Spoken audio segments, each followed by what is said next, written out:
j'ai commencé ma carrière chez les COP, un petit peu d'une manière un petit peu particulière, parce que je sortais de l'agro et on m'a engagé pour les 10 usines COP après un événement tragique, c'est-à-dire le directeur général, le directeur des ventes, le directeur marketing et tout le comité s'était écrasé en voiture.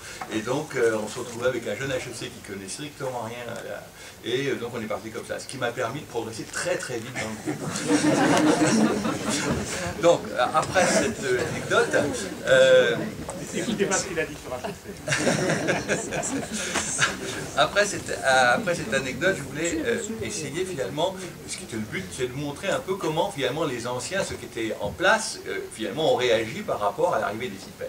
Alors, il faut d'abord, juste en préambule, vous dire que ce qui est extrêmement important, c'est que les hypermarchés en France ont bénéficié, je dirais, d'un terreau extraordinaire, qui n'est pratiquement jamais arrivé dans d'autres pays, et que la part, par exemple, des indépendants est totalement atypique par rapport à d'autres, tous les autres pays mondiaux. Hein. Donc, pour comprendre ça, il faut d'abord effectivement une évolution extrêmement rapide de la France, puisque de 65 à 73, la voiture individuelle, 50% des gens avaient une voiture, et 25% en avaient 2 ou plus. Alors que je rappelle qu'après-guerre, il fallait 2 ans pour avoir une voiture. La forte progression également du pouvoir d'achat a provoqué une grande évolution finalement sur l'habitat des gens, puisqu'il y avait la loi de 48 qui bloquait complètement les loyers, donc c'était bloqué, et il n'y avait aucune absence de plan d'urbanisme en ville. Donc, qu'est-ce qui se passe? C'est que la population va vers le périurbain, et donc, pour vous donner 2 chiffres, de 60 à 82, la population de centre-ville passe de 46 à 42%. Par contre, le périurbain passe de 15 à 31%. Vous voyez un peu cette modification des flux. Deuxième chose, le terrain coûte pas cher en périphérie. Mais on a parlé, très très intéressant de voir, c'est-à-dire que dans l'énorme différence entre les pays nordiques, entre l'Allemagne, il n'y a pas qu'ils n'arrivent pas à pénétrer. C'est-à-dire que là, c'était le Far West. On achetait de la terre agricole à 10, et quand on avait le permis de construire, on avait 1000. Ou 10, donc, il est bien évident que quand vous passez de quelques hectares, que vous achetez 10, et que vous passez 1000 quand vous avez le permis de construire, j'aime autant vous dire que vous êtes tout à fait prêt à faire un certain nombre de choses, des piscines ou autres, mais il est bien évident que là, il y a un énorme développement, avec un décalage complet des conditions aussi Parce que quand vous avez le terrain pas cher et qu'en centre-ville vous avez l'immobilier qui coûte très cher, la différence de coût et de prix de revient, disons, est complètement différente. Et alors, ça, et deuxième chose, et ça a été un bonheur pour les distributeurs, c'est-à-dire qu'il y avait bien sûr un petit décret de 53 qui interdisait le refus de vente, qui n'existe pas dans les pays, un refus de vente, c'est bizarre, mais là, le 8 mars 60, la loi Fontenay qui a été lancée par le général de Gaulle, alors la petite histoire c'est que Madame de Gaulle connaissait Madame Leclerc, et donc il a pu être reçu, et à partir de là, Leclerc a expliqué au général de Gaulle que c'était les marchands du temple, que on pouvait baisser les prix de 20 à 25%, qu'on pouvait enfin donner du pouvoir d'achat aux gens, et donc il y a eu cette loi qui a permis après à tous les fabricants de pouvoir vendre en disant attendez, nous on est obligé de vendre, on est désolé, alors qu'avant il y avait quand même un énorme blocage. Alors le troisième point quatrième point qui est beaucoup plus, disons, dans lequel les gens s'en sont aperçus beaucoup plus tard, en tout cas ceux qui étaient en place, c'est de croire qu'ils étaient les meilleurs au point de vue des achats, etc., qu'ils étaient les très bons. Alors qu'en réalité, il y a une énorme collusion entre toutes les grandes marques qui se disaient attends, comment je gagne des parts de marché? Les jeunes marketeurs qui arrivaient, ils disaient moi ce qu'il me faut c'est l'augmentation des ventes, il n'y a que ça qui compte, moi il faut que j'augmente ma part de marché. Et qu'est-ce qu'on voit? On voit des gens qui à côté sont prêts à se développer, à créer de l'augmentation des ventes. À partir de là, il y a une énorme collusion qui, et ça a été dit, ils sont capables, les fabricants, mettent en place le linéaire, donnent de l'argent. Il n'y a pas eu un hyper qui s'est ouvert, toute la marchandise de l'hypermarché était donnée par les fournisseurs, pour être très, très clair. Donc à partir de là, on est dans un monde tout à fait particulier, avec des différences de conditions tarifaires énormes, sachant que les grosses vaches à lait qui là, c'était eux qui faisaient quand même le bénéfice, et le reste c'était de la condition de la part de marché. Alors évidemment, par rapport à ça, il y a le dernier point, c'est la torpeur des concurrents. Les concurrents, ils vivaient sur des trucs acquis. Je rappelle que les concurrents avaient c'était la 2e ou 3e génération. des gens comme les Coop, comme Monoprix, qui étaient des battants, qui étaient vraiment des hyper à l'époque, hein, et bien tout ça, ils étaient embourgeoisés, ils étaient peinards, ils étaient heureux, ils vivaient bien. Et donc à partir de là, ils ont d'abord eu une incrédulité totale, même quand ils avaient de l'argent, et ils ne croyaient pas au truc. Ils ne croyaient pas, ça a été dit, ils ne croyaient pas. Le deuxièmement, c'est que les hypermarchés, alors là, ils ont fait des erreurs vraiment dramatiques. C'est qu'à l'époque, comme c'était des grossistes, un grossiste, on était grossiste quand on commandait par, à la limite, un 24 boîtes, c'était déjà un grossiste, quoi. Et donc, il est bien évident que les hypermarchés ont obtenu directement les conditions grossistes en étant livrés directement. Donc, ils ont eu un écart de prix, alors que le pauvre grossiste, le gars les succursalistes, ils avaient des frais de grossiste qui étaient au minimum de 2%, et parfois beaucoup plus. Et en plus, alors là, ça a été terrifiant aussi, c'est qu'ils ont continué à maintenir les 90 jours, les 120 jours de paiement, ce qui faisait que ça a été la porte ouverte. Quand vous payez à 90 jours, à 120 jours, et que vous avez une rotation de 10 par mois, j'ai pour vous dire qu'à la limite, vous avez un cash flow positif. Hein. Donc, il est bien évident qu'en faisant ça, vous ouvrez la porte grande à des concurrents nouveaux, avec pas forcément de bonne d'argent. Alors maintenant, on va voir deux choses, le cas Monoprix, qui s'est très mal terminé, comme vous le savez, et le cas Coop, pardon, qui s'est très mal terminé, et le cas Monoprix, dans lequel je suis passé de l'autre côté, et c'est grâce, d'ailleurs, ce qui est très drôle, c'est que je suis passé à Monoprix, grâce à la centrale d'achat commune entre les coopératifs et Monoprix, où, comme je faisais toutes les études du groupe d'IFRA, en plus de mon boulot au Coop, où je m'occupais des usines, je rappelle, eh bien, M. Houzet m'a demandé de rentrer à Monoprix pour finalement régler les mêmes problèmes qui ont été dramatiques pour les Coop. Donc les Coop m'ont énormément appris de toutes les conneries qu'il ne faut pas faire. Alors, la création du mouvement coopératif avait une vraie raison économique. Je rappelle qu'à l'époque, disons il y a 50 ans, ou 60 ans, disons, un foyer moyen dépensait 35% d'alimentation. 35%, alors que maintenant on est à 6 ou 7, tranquille. Bon, il est bien évident que quand les coopératives ont fait vraiment baisser les prix de 20 à 25%, on ne discute plus. On ne discute plus, c'est un vrai pouvoir d'achat amené. Et je rappelle que les premiers coopérateurs donnaient 1 louis d'or pour adhérer à la coopérative. Ça, c'est l'histoire. Et ça s'est terminé, quand moi je l'étais, c'était le conseil d'administration des coopératives locales, c'était des instituteurs, plus de 70 ans. Ça vous donne tout de suite le punch que ça pouvait avoir. Alors, l'embourgeoisement et l'autonomie de chaque société s'est avéré évidemment totalement compliqué, parce que chacune était totalement indépendante. Hein. Chaque société coopérative était indépendante. Elles avaient créé la centrale, mais ce n'était pas la centrale qui possédait les coopératives, c'était les sociétés qui possédaient la centrale. Bon. Et bien sûr, il y avait des écarts considérables de rendement, de frais, etc. Donc tout ça, c'était, chacun vivait sa petite vie tranquille. Ils avaient un quasi-monopole des campagnes, des petites villes, et pour eux, l'arrivée des hyper et des supermarchés, ça a été un vrai séisme, parce que brutalement, ils étaient les rois du pétrole, et ils se retrouvent brutalement avec des gens qui vendent 10-15% moins cher qu'eux, c'est la panique. Alors la panique, ça s'est terminé, comme réaction, d'abord, lancement très tardif d'une stratégie d'enseigne. Ils ont fait ce que vous voyez là, on va faire l'enseigne, alors que vous voyez, il y avait des tas de choses, chacun faisait ce qu'il voulait, hein, donc il y avait des enseignes. Là, on a dit, on va faire des ronds-points, on va faire des maxi-coop, on va faire et donc on va complètement avoir une stratégie, disons, multicanal, comme on dirait maintenant, en tout cas par rapport aux consommateurs, pas par rapport évidemment à l'Internet.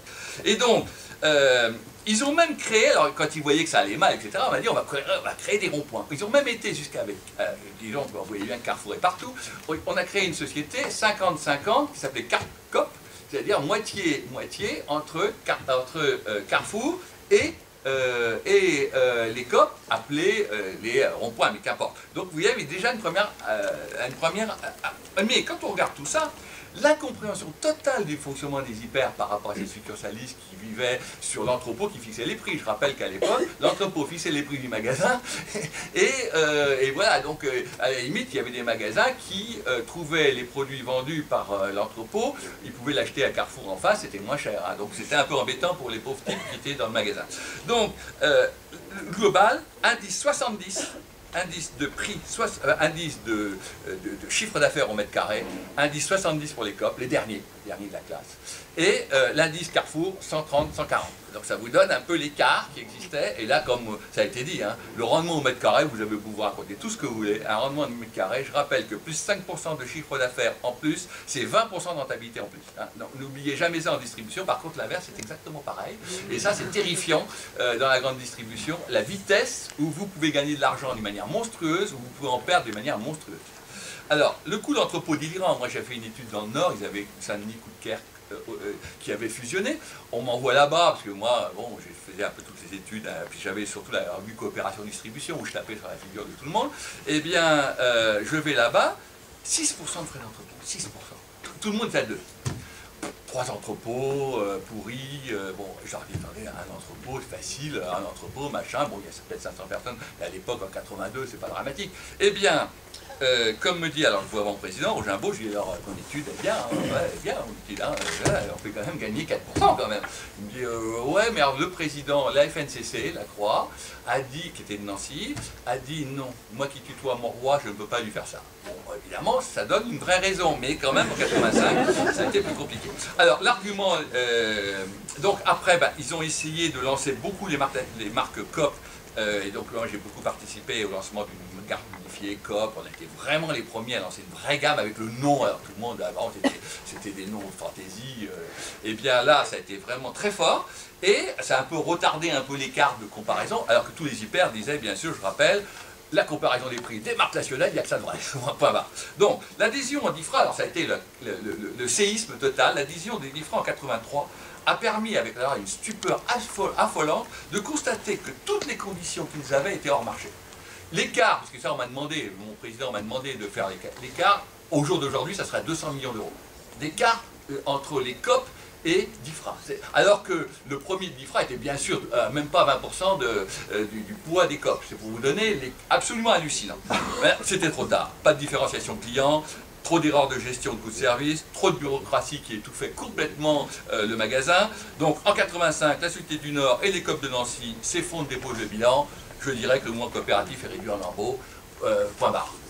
Donc voilà un peu, et je me retrouve, parce que comme je fais des études, je me retrouve face à une société qui ne gagnait plus rien. Monoprix, c'était Monoprix saloperie, et le slogan à l'époque, c'était du lundi au samedi, venez à Monoprix. Ça, c'est vachement différenciant au niveau de la communication. Donc, à partir de là, il y a Philippe Bouzet, qui est un type assez remarquable parce que c'est un pragmatique absolu. C'est un type qui a une sensibilité et un pragmatisme. Alors, il y a des fois, je lui fais très mal quand je lui montre un certain nombre de choses, mais il écoute et il y va alors vraiment à fond. Vraiment, c'est un bélier de ce côté-là. Bon, alors, donc Monoprix, c'était un précurseur. Il faut rappeler que Monoprix, moi j'ai vu les premières enseignes de lancement de Monoprix, il y avait un point fermé. Les prix, on écrase les prix. Et il y avait des paris dans les cours d'usine, dans les cours, par exemple, on disait c'est pas possible qu'il fasse un mètre pliant à 10 centimes. Et il y avait des paris, c'était pas possible qu'il sorte le kit. Et c'était bien à 10 centimes le mètre. Donc c'était un combat prix avec une réduction totale de la complexité, puisqu'il y avait 2500 références et que 2 à 4 prix. Point barre au départ, hein. Privilégier les rendements des capitaux plutôt que la marge, parce que je rappelle, je crois que ça a été très très bien dit, et je crois que ce qu'on oublie actuellement, c'est que quand les financiers ont pris la place de la distribution, vous vous retrouvez avec des gens qui disent, moi je veux 22 ou 25 ou 26% de marge. Alors que quand vous avez, qu'est-ce qu'on vend dans la magasin? On vend un mètre linéaire. Et quand vous avez une rotation de 10, vous pouvez baisser la marge à moitié et vous êtes le roi du pétrole. Par contre, si vous êtes tourné qu'à 1, c'est pas du tout pareil. Donc, on oublie complètement cette notion finalement de commerçant et de rotation des produits. Et à l'époque, le lancement, on tournait 8 à 10 fois contre 2,5 à 3,5 pour le commerce traditionnel, et on encourageait la performance. Alors ça, c'était le lancement, hein, on est bien évident que ce n'est pas ce que j'ai trouvé quand je suis arrivé. Qu'est-ce que je suis arrivé? La première chose que je suis arrivé, je vais voir le responsable des achats qui vendait, qui faisait les prix, hein, qui faisait les achats et ventes, il faisait les prix. À l'époque, il faisait les prix des magasins. Hein. C'est pour vous dire à quel point c'était bien blanc. Eh bien, je vois le gars, il s'appelait Méa, le gars des produits frais. Je lui dis, qu'est-ce que tu fais, comment tu fais tes prix? Il dit, bon, moi, on me demande 25% de marge. Je lui dis, pas de problème. Ah bah ouais, bah, alors je lui dis, comment tu fais maintenant? Comment tu adaptes tes prix? Ah mais moi je mets 25% partout. Je lui dis, oh t'es drôle, hein, vraiment, quel humour. Bon, il me prend pour un bisu, quoi. Il y a quand même 15 ans que moi je ramais dans les copes. Je veux dire, bon, tu me prends pour un... Non, mais il me dit, non, c'est comme ça que je fais. Donc ça partait très mal. Bon, alors, et pour vous montrer aussi les erreurs stratégiques, c'est que Monoprix ne croit pas du tout à la campagne. Et M. Moulin, qui m'aimait bien, parce que moi j'étais le petit jeune là-dedans, j'arrivais, pas de complexe, je discute comme je discute là, je discute avec tout le monde. Donc j'arrive, M. Moulin m'aimait bien. Puis un jour, il me convoque dans son bureau, il aimait bien discuter avec moi. Et à un moment, il me dit, tu sais Gérard, hein, eh ben écoute, en 64, j'ai préféré acheter Inno, alors que mon ami Fournier, m'avait proposé 20% de Carrefour. Et j'ai préféré Inno. Donc ça, en plus ça a faussé, parce que Inno, ça a été une catastrophe, parce que c'était une espèce d'hyper en centre-ville, il y avait des machins bidouilles. Et donc à partir de là, ça a faussé aussi l'image de l'hyper, parce que forcément, quand vous l'avez échoué sur une sorte d'hyper de centre-ville, vous dites c'est pas bon. Et donc, par contre, quand même, en 68, il crée le premier hypercoop Super M à Bois d'Arcy, avec la capacité de faire du non-alimentaire. Parce qu'on oublie toujours que quand on a un hypermarché, l'alimentaire, pas de problème, on était des rois du pétrole. Par contre, en un alimentaire, il faut le remplir. Donc, comme il reste que 2 minutes, mais ça va, ridicule. Et donc, à partir de là, les 10 hypermarchés Super M étaient toujours à l'indice 70, exactement comme les COP. Donc, je vais voir M. Goulet, je dis écoutez, 70, non, il suffit de n'importe quel concurrent qui vient en face, on vous écrase. Donc, par contre, première chose que j'ai fait, c'est une typologie de magasin. La typologie de magasin a été hyper claire. Il faut faire des magasins de 2005 à 3000 m², ce qu'on appelait les city markets, comme vous voulez, et on attaque. Alors, ça c'est aggravé, c'est que quand on a vu à Diffra, parce que pareil, même chose, Diffra, Monoprix rentre en 86 parce qu'il avait acheté Radar. Alors là, et tout le monde me dit, M. Moulin me dit, comme vous avez fait les COP, vous allez me faire Monoprix, parce que les acheteurs vont mettre leur mouchoir par-dessus. Eh bien, pas du tout. Donc, j'ai regardé, 3 à 5% en moyenne d'écart de prix, 40 à 60 millions d'euros. Alors évidemment, ça change la donnée. Donc, à partir de là, tout ce qu'a fait Monoprix, c'est analyse du parc de magasins, ce que je viens de vous dire, vente des hyper, modification de l'assortiment pour correspondre à une vraie clientèle de centre-ville, c'est-à-dire les biactifs, monoménages et plus de 60 ans. Développement des assortiments qui avaient pour but, alors c'était très clair, je vous ai dit tout à l'heure qu'il y avait 42% des gens qui vivaient en ville.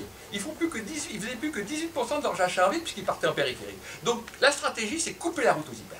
Que la personne qui est en centre-ville n'aille pas passer 150 heures à peu près, c'est à peu près 150 heures en transport, à 150 km, et puis à peu près 100 heures. Voilà, en gros, c'est quand elle va 60 fois un hyper, vous pourrez faire des calculs, plus une tonne 2 ou une tonne 5 à porter. Alors ensuite, donc ça, comme les hyper, il fallait couper, faire gagner du temps, un magasin très féminin. Faire un magasin féminin à un hyper, c'est un magasin d'hommes, hein, vous êtes bien d'accord. Jamais un nonce, quand la nana doit choisir quand même son rouge à lèvres sous blister, vous voyez bien qu'il y a un problème. Hein. Bon, alors, développement d'une gamme importante en marque propre, mais là très novatrice, c'est-à-dire avec les produits verts, les produits bio, les produits gourmets. Adaptation des prix, alors on était à 125, à la limite on était à 115, 120, donc quand j'ai dit ça à Philippe, bon, adaptation des prix avec un indice 105-107, et donc acceptable par le client, parce que quand il y a un vrai service, il y a un assortiment. Périmètre de conditions d'achat, on a sécurisé nos conditions d'achat avec Casino, qui nous a d'ailleurs permis de racheter Prise Unique, parce qu'on échangeait tout avec Prise Unique. Prise Unique avait à peu près 20 à 25% de rendement en mètre carré, parce qu'ils n'investissaient pas, les actionnaires n'avaient pas beaucoup de sous, bon, qu'importe. Donc là, quand on a racheté Prise Unique, et avec l'apport des 20% qu'a pris Casino, ça a été le bonheur. On a eu une rentabilité qui a explosé de partout. Et d'ailleurs, maintenant, on est une des meilleures rentabilités de France, comme vous le savez. Donc, Monoprix avait gagné parce que quand les clients principaux qui sont passés de 12%, client principal, c'est celui qui achète majoritairement dans le magasin. On était plutôt un client occasionnel, un magasin occasionnel. On est passé de 12% à 22%, c'est-à-dire des gens qui achètent majoritairement à Monoprix. Quand Carrefour est venu visiter des nouveaux magasins et que le concept a été copié, et quand la rentabilité est devenue l'une des meilleures. Et je dirais que vraiment, à la limite, les hypermarchés, ça a été à l'électrochoc, qui a vraiment été très bénéfique à Monoprix. Par contre, ça a été mortel pour d'autres.